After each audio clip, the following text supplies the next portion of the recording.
is Anderson. For this project, I'm gonna do The Dark Knights. Is basically Batman against the Joker. It's one of my favorite movies.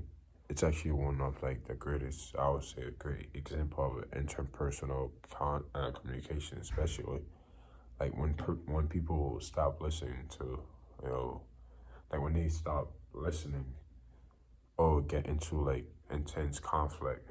I picked those two concepts from our textbooks to focus on the listening barrier and the conflict style.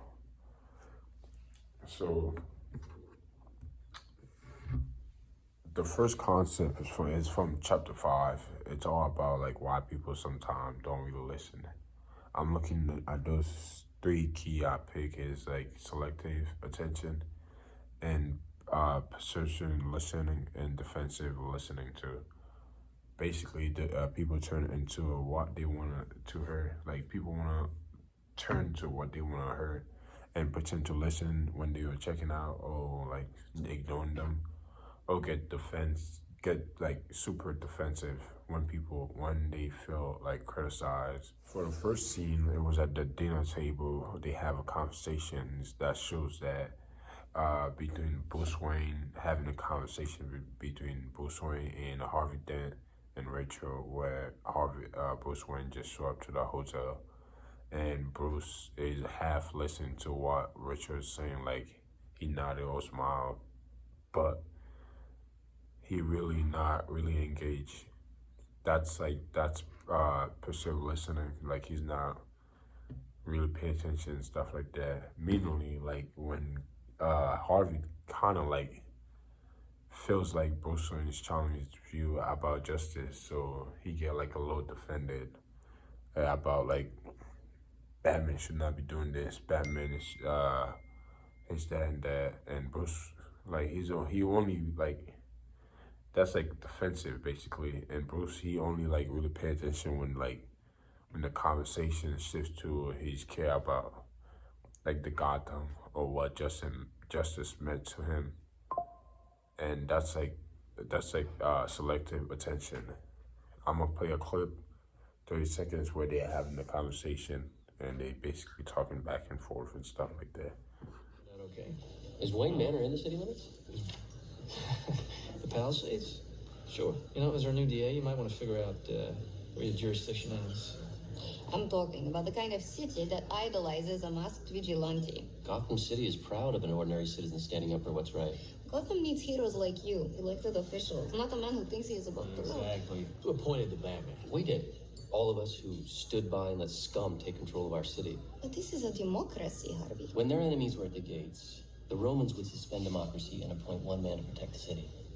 It wasn't considered an honor, it was considered a public service. Concept 2 it's like came from chapter 6. Basically, it's all about how people handle conflicts and power and conversation, stuff like that.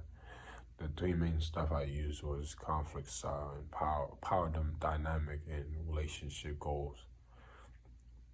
Different people like handle conflict in different ways. Some try to avoid it and other one want to like win, and sometimes people fight over the conversation or trying to control the conversation, stuff like that.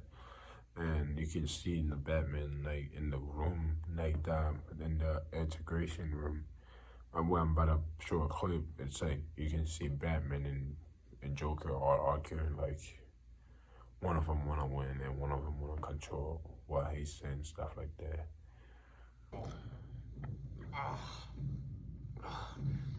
Never start with the head. The victim gets all fuzzy. You can't feel the neck. See? You wanted me. Here I am. I wanted to see what you'd do. And you didn't disappoint. You let 5 people die. Then you let Dent take your place. Even to a guy like me, that's cold. Where's Dent? Those mob fools want you gone so they can get back to the way things were.